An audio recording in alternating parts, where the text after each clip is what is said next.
This is a very minor event that occurred last week, but I need to give a, slightly long, backstory so that you can understand my reaction to the event that occurred with my almost 1.5-year-old daughter. I purchased my very first home on October 16 of 2015. I fell in love with my house the first time I saw the photos of it online and was instantly drawn to it. The price was way under budget and it was exactly what my little family needed as it was newly remodeled.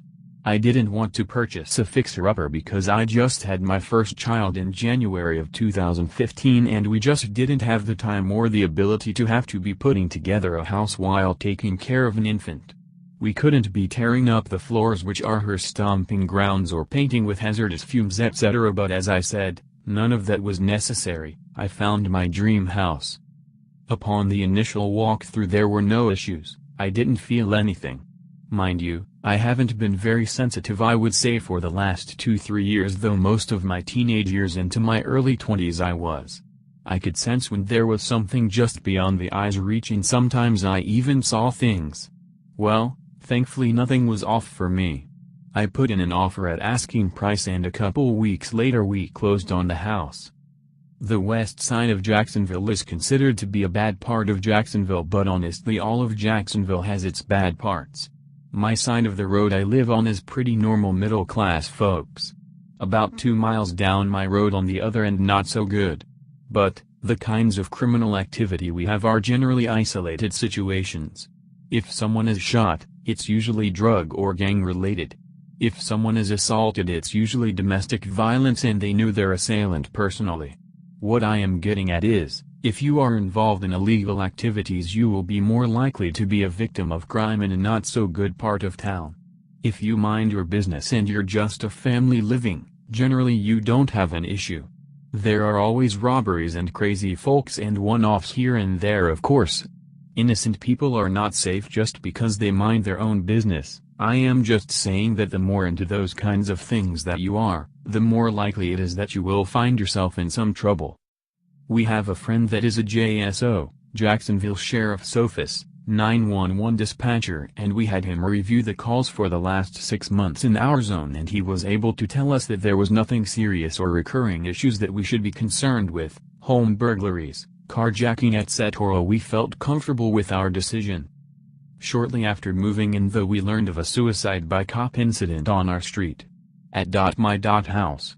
One of the neighbors came to the front of the house where my husband was outside checking the mail or something. He asked if we were kin to Mike. He of course said no, we purchased the home from the previous family but we were of no relation. He went on to explain that Mike perished right here in our front yard under the beautiful old shady tree we loved so much.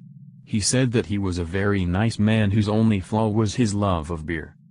I purchased the house from a woman in her mid-30s who was living there with her husband and 4 kids taking care of her cancer-ridden mother.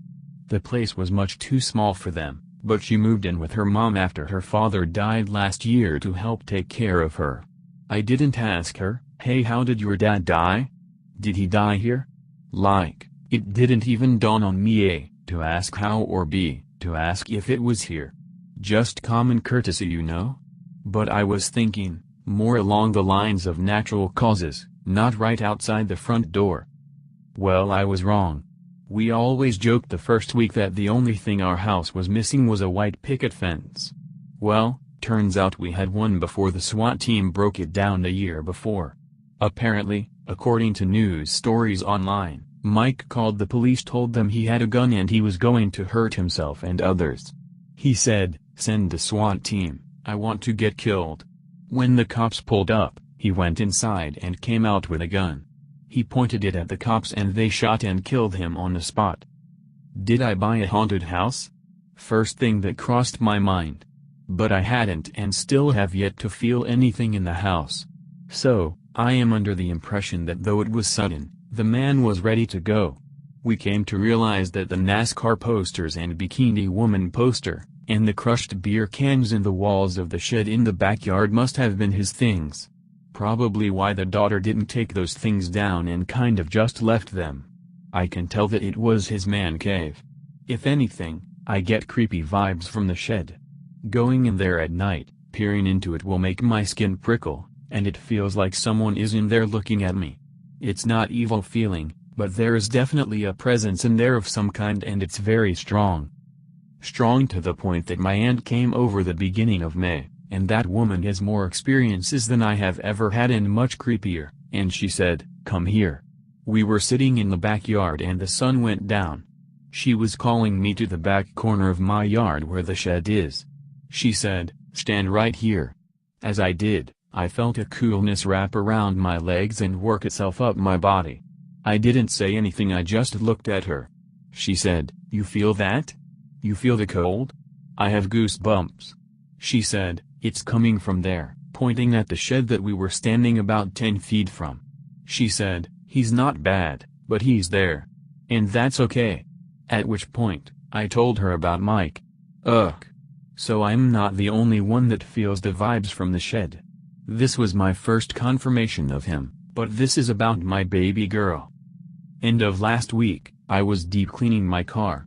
She needed it bad. My husband was trying to cook dinner though, and so I took the baby out with me. It was early evening, about 6:30-ish. The sun was still out. With daylight savings it's really not pitch black out until about 9 p.m. these days. I love it.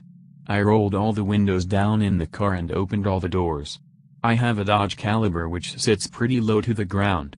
I sat Punky, her nickname, in the passenger seat and began sweeping out the car while she entertained herself with a random shoe of hers and the oak cord that she found. She was happy to be out in the car where she could observe outside, as we never did this before. Hence the state of my car. Well, my car was pulled up practically to the front door facing it, top of my driveway. To the right of the car, if you're facing the house sitting in the passenger seat, is grass and the big shady tree, and the other half of my front yard. Half is the paved driveway, half is grass and the big old tree. My neighbor in the house on the other side of the grass wasn't out this evening. I'm used to seeing him and his children out playing basketball, but apparently they were in for the night. The street had a beautiful breeze, but there were not many people out at all except across the street, parallel to us behind my car, there were 2 men sitting in lawn chairs. Punky can't see them. Now, Punky is the friendliest little girl you will ever meet. She is a bully to her 12-year-old stepbrother, but she's truly a sweet girl. I love her to pieces. But man, oh man, did she freak me out. She looks out the door to the tree directly in her sight and I hear her say hi. And she starts waving. This is one of the few words she knows besides thank to, thank you, mama, dada, Daisy, JC her brother, Chesh, luscious milk in Spanish, and how she lets us know she is hungry, just to name a few. She always waves and says hi to people when we are out and about, and if they wave back she loves it and starts laughing and gets more into it.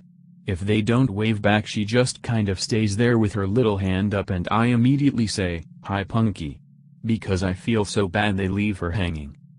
Well, she says, "Hi," again and looks back at me smiling and excited. I am sitting in the driver's seat wiping my door down, and she's laughing and smiling at me because she obviously made a new friend. I look out her door to see who she's waving at, expecting to see my neighbor's kids, and there is no one there. It slowly dawns on me, she's waving at the tree. And apparently it's waving back based on her reaction. I am not sure if she saw Mr. Mike there waving at her. But I know my daughter generally doesn't wave at inanimate objects. There was no one outside in her line of vision and she was staring very intently at the tree. I think she may have seen him. Needless to say, she freaked Mama out a little bit. I was originally going to post the story, but in the Google search bar I just typed in his first and last name and my street name and there was a link with my entire home address, and that may not be the wisest information to give out. My apologies. Thanks for reading.